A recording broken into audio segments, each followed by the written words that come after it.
Salut, c'est Clément de Mouvement Conscient. Et là, je vais vous proposer un exercice qui est utilisé par des boxeurs russes, qui est utilisé par Ido Portal, meilleur coach en mouvement du monde. Et c'est un exercice où vous allez développer une compétence transférable. C'est-à-dire que ce que vous apprenez lors de cet exercice, vous pouvez, boum, le transférer dans plein d'autres activités différentes. C'est un exercice où l'exécution est très simple, sauf que ça va beaucoup vous développer. Et vous n'avez pas besoin de beaucoup de matériel. Pourquoi? Parce que vous n'avez que besoin d'une simple balle de tennis et d'un mur. Donc voilà, j'ai arrêté de parler maintenant et je vais vous montrer l'exercice.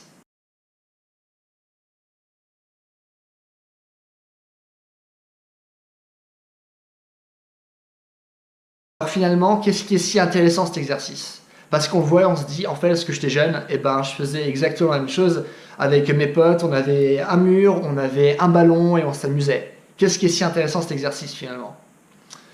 Et en fait, même si l'exécution en soi est simple, vous allez voir que la réalisation est beaucoup plus dure.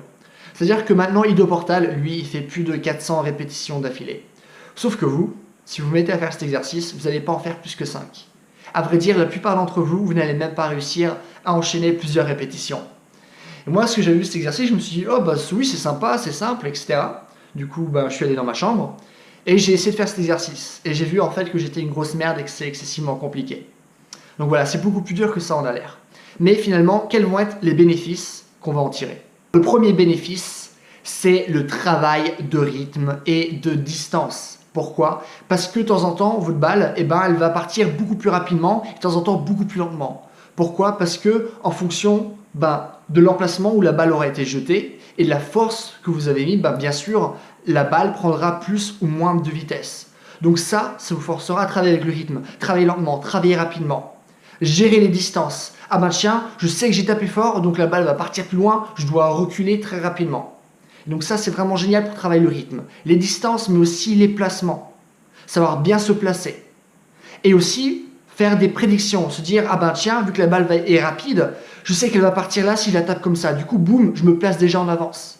C'est génial pour les sports de combat, c'est génial pour le tennis, c'est génial pour le tennis de table, pour tous les sports de balle, de vraiment gérer ses déplacements, de gérer son rythme, de gérer aussi ses yeux, de pouvoir être capable de se focaliser sur la balle et de temps en temps de se focaliser sur nous-mêmes. C'est-à-dire de gérer notre corps en fonction de plusieurs objets, déjà la balle, mais aussi du mur. Donc c'est-à-dire gérer notre corps dans un environnement qui est chaotique, parce que vous n'allez jamais savoir comment la balle va tomber. Alors le deuxième point qu'il faudra gérer, ça va être la gestion de la force. Parce que logiquement, si vous tapez beaucoup trop fort, la balle va partir beaucoup trop loin. Si vous êtes beaucoup trop près, il faudra faire des petits mouvements, avoir pas beaucoup de force dans son geste. Donc c'est gérer la force, c'est gérer aussi l'amplitude, mais aussi votre placement de main. Parce que vous savez que si vous placez votre main plus vers la droite, la force va plus être dirigée vers la droite. Donc votre balle va partir vers la droite. À ce moment-là, il faudra dire, tiens, j'ai la proprioception nécessaire, c'est-à-dire je sais comment et où se situe mon corps dans l'espace. Donc je sais que, tiens, vu la position de ma main actuelle, je sais que la balle va plutôt rebondir vers la droite. Donc ce que je peux faire, c'est déjà prévoir mon mouvement vers la droite. Ou me dire, tiens, vu que je sais que ma main est plus vers la droite, je vais faire un mouvement plus lent, moins fort. Comme ça, j'aurai moins de mouvements à faire pour ensuite récupérer la balle. Donc il y a toutes ces choses à gérer en plus. Troisième point, très important, la précision. Parce que si vous vous connaissez un peu en combat, vous savez que en fait, taper quelqu'un dans le visage, c'est beaucoup plus dur que ce qu'on pense. Il y a un truc que faisait Ido Portal avec un de ses élèves, c'est qu'il mettait un peu la main n'importe comment, il a bougé, il demandait à son élève, tiens, maintenant, tape-moi la main. Et son élève n'y arrivait pas. Et donc, il faut vraiment savoir être précis. Sauf que c'est un peu un art qu'on a oublié. Parce que maintenant, on est plus dans l'explosivité, on est plus dans la force. Et donc, on oublie toute cette notion de précision, qui est très importante. Parce que c'est bien de pouvoir faire des mouvements gros, on va dire, avec plus de force, mais c'est aussi très important de pouvoir cibler sa force. Et pour pouvoir être précis, vous devez vraiment bien connaître votre corps. Parce que, je vous montre mon point, si la balle atterrit plus ici, elle aura une différente trajectoire que si elle atterrit ici, ou ici, ou ici. Donc, vous devez vraiment avoir une notion précise de votre corps si vous voulez être précis dans votre geste. C'est-à-dire que la précision dans votre geste vient d'abord par une précision en vous. C'est-à-dire que ce qui se passe en vous, ensuite, peut s'extérioriser. Sauf que vous ne pouvez pas extérioriser quelque chose que vous n'avez pas déjà en vous. Donc c'est donc de développer cette précision nécessaire du poing, mais aussi de tout votre bras, d'avoir l'amplitude nécessaire, de savoir gérer cette amplitude, de savoir gérer les angles, etc., etc. Et donc bien sûr, vous allez travailler votre vision, vous allez travailler votre temps de réaction, vous allez travailler le fait de pouvoir réagir à des situations inconnues. Et moi, c'est ce dont je vous parle avec Mouvement Conscient, parce que ce que je vous dis, c'est qu'on répète toujours les mêmes gestes, et qu'à force, on est vraiment coincé dans des domaines, et dès qu'on sort de ces domaines, dès qu'on sort des schémas moteurs qu'on répète à chaque fois, et notre corps ne sait plus réagir.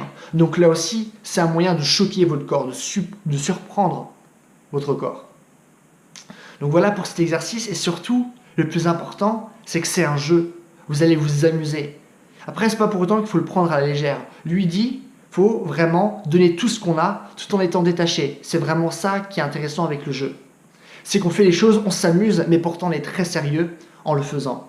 Donc là, vous allez vous amuser, mais vous allez aussi beaucoup travailler sur votre corps. Tester de nouvelles choses. Donc voilà, j'espère que cette vidéo vous a plu. Moi, je compte faire d'autant plus de vidéos d'Idoportal. J'ai aussi maintenant créé une playlist où j'ai regroupé toutes les vidéos que j'ai faites pour l'instant sur Idoportal. Donc ce sera à la fin de la vidéo, donc vous pouvez les voir.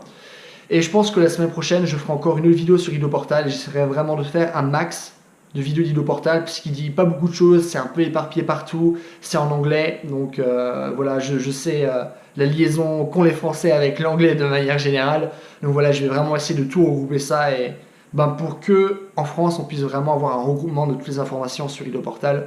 J'essaierai aussi là sur ma page Facebook, j'ai vu plein de sites sympas qui regroupent plein d'exercices d'Idoportal, donc je les mettrai aussi sur ma page Facebook si ça intéresse des gens. Et donc voilà, si vous voulez du coaching, n'hésitez pas aussi à aller sur mon site. Si vous avez aimé cette vidéo, n'hésitez pas à vous abonner. Et voilà, en attendant, passez une journée. Bye.